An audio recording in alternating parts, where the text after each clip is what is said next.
നമസ്കാരം. കേരളത്തിന്റെ അന്തരീക്ഷം അങ്ങോട്ട് മാറിയതോട് കൂടിയിട്ട് കേരളത്തിൽ കുറച്ച് കൃമികീടങ്ങളുടെ ശല്യം കൂടിയിട്ടുണ്ടോ എന്നുള്ളൊരു സംശയം. എന്താണ് നിങ്ങളുടെ അഭിപ്രായം? ഇപ്പോ തെരുവിലിറങ്ങി പോലീസുകാരുമായിട്ട് യുദ്ധം ചെയ്തുകൊണ്ടിരിക്കുകയാണ് ഈ കൃമികീടങ്ങൾ. ഇത്രയും നാളും വാലും ചുരുട്ടി പൊത്തെ ഒളിച്ചിരിക്കുമായിരുന്നു ഈ കൃമികീടങ്ങൾ. അവർക്ക് നാവുമില്ലായിരുന്നു, പ്രതിഷേധിക്കുകയും വേണ്ടായിരുന്നു, ഒന്നും വേണ്ടായിരുന്നു. അന്തരീക്ഷം അങ്ങോട്ട് മാറി പുതിയ ഭരണകൂടം നിലവിൽ വന്നപ്പോഴേക്കും എല്ലാം കൂടെ അങ്ങോട്ട് പുറത്തോട്ട് ഇറങ്ങിയിട്ടുണ്ട്. ഇവരൊക്കെ എന്തിന്റെ കേടാണ്? നമ്മുടെ നാടിന്റെ ക്രമസമാധാനം നശിപ്പിക്കാൻ ഇറങ്ങുമ്പോൾ പോലീസുകാർ തല്ലുമോ? തല്ല് കൊള്ളാൻ വേണ്ടിയിട്ട് കുറെ എണ്ണം ഇപ്പൊ അങ്ങ് ഇറങ്ങിയേക്കാണ്. നമുക്ക് എന്തായാലും അവരുടെ പ്രകടനങ്ങളൊന്ന് കണ്ടു നോക്കിയാലോ.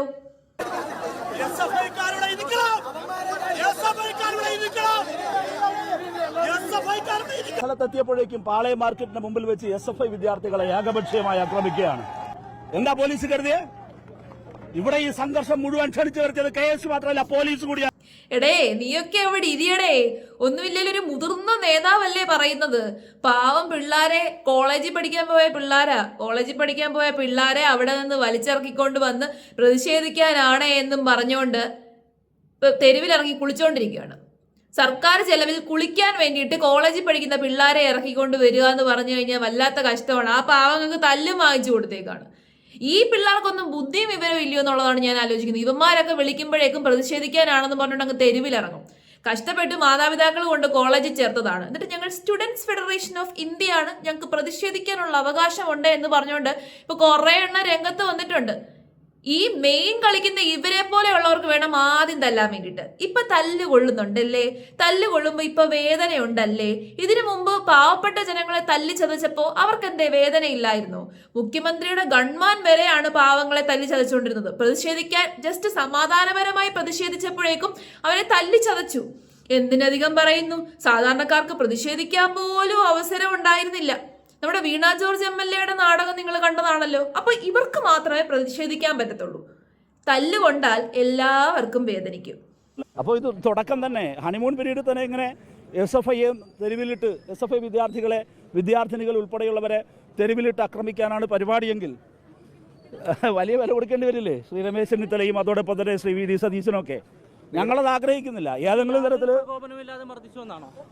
പലതരത്തിലാണ്. ഒന്ന് സംഘർഷം ക്ഷണിച്ചു വരുത്തിയതിനെ പോലീസ് കാഴ്ചക്കാരായിക്കില്ല. പോലീസ് യഥാർത്ഥം ചെയ്തെന്താ?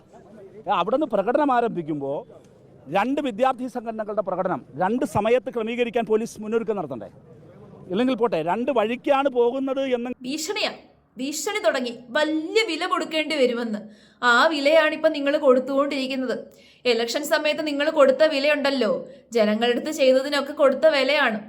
ജനങ്ങളെ കഷ്ടപ്പെടുത്തി, ജനങ്ങളെ ബുദ്ധിമുട്ടിച്ച്, ജനങ്ങളെ നശിപ്പിച്ച്, തല്ലിച്ചതച്ച്, അടിച്ചമർത്തിയതിനൊക്കെയുള്ള വിലയാണ് നിങ്ങൾ ഇപ്പൊ കൊടുത്തുകൊണ്ടിരിക്കുന്നത്. ഇപ്പൊ എന്തേലും ഒരു വിലയുണ്ടോ നിങ്ങൾക്ക്? മുഖ്യമന്ത്രിയായിട്ടിരുന്ന് ധാർഷ്ട്യം കാണിച്ചവന് പോലും ഇപ്പൊ വിലയൊന്നുമില്ല. ആർക്കും വിലയില്ല. ആ ഒരവസ്ഥയായി. ഇപ്പൊ പ്രതിപക്ഷ നേതാവാണ് എന്നൊരു പേര് ഉണ്ടെന്നുള്ളത് ഒഴിച്ചു കഴിഞ്ഞാൽ ആരും വില കൊടുക്കാതായി. അതുപോലെ തന്നെയാണ് നിങ്ങളെപ്പോലെയുള്ള കാണികൾക്കും, നിങ്ങളെപ്പോലെയുള്ള താഴെയുള്ള ആൾക്കാർക്കും അത് തന്നെയാണ്. ധാർഷ്ട്യം പാടില്ല.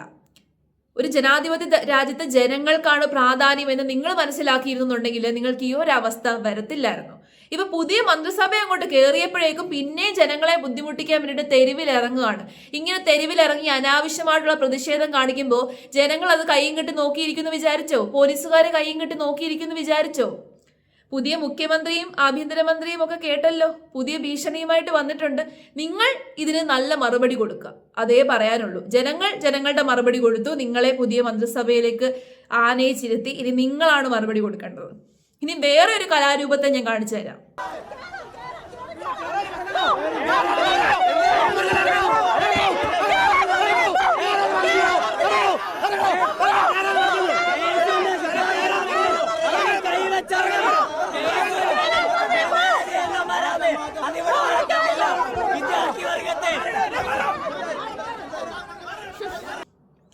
കണ്ടല്ലോ, കണ്ണിപ്പോ താഴെ വീഴും. ഇവളൊക്കെ എന്ത് ഉദ്ദേശത്തിലാണ് ഈ ഒരു പരിപാടി കാണിക്കുന്നതെന്നാണ് ഞാൻ ആലോചിക്കുന്നത്. പെണ്ണുങ്ങളെ തഴയുന്ന, പെണ്ണുങ്ങളെ ഒരിക്കലും വളർന്നു വരാൻ അനുവദിക്കാത്തൊരു പാർട്ടിക്ക് വേണ്ടിയിട്ടാണല്ലോ ഇത്രയും കടന്ന് കഷ്ടപ്പെടുന്നത്, ഇത്രയും കടന്ന് പ്രതിഷേധിക്കുന്നത്. എന്തിനു വേണ്ടിയാ പ്രതിഷേധിക്കുന്നത്? എന്ത് കാര്യത്തിനാണ് പ്രതിഷേധിക്കുന്നത്? ഇത്രയും നാൾ ഇതിനെയൊന്നും നാക്കി വായില്ലായിരുന്നു. ഇത്ര നാൾ ഇതിനൊന്നും അലക്കണ്ടായിരുന്നു, വിളിക്കണ്ടായിരുന്നു, കൂവണ്ടായിരുന്നു, പ്രതിഷേധിക്കണ്ടായിരുന്നു, തെരുവിലിറങ്ങണ്ടായിരുന്നു. ഇപ്പൊ പ്രതിഷേധിക്കണം.